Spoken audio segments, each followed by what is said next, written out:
Amigos de Huachchahuaba TV, estamos acá en una chacra,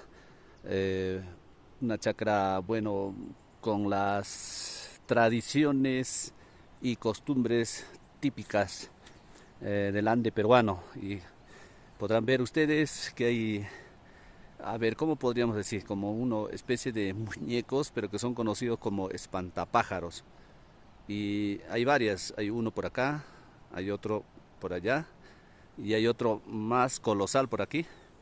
Y bueno, esto lo han colocado a fin de que los loros no se posen en el maíz y bueno, pues cuando lo hacen podrían terminarlo, ¿no? Todo el maíz y ya no habría para cosechar. Entonces, los comuneros en el Ande peruano acostumbran colocar este tipo de espantapájaros que en quechua le llaman manchachi.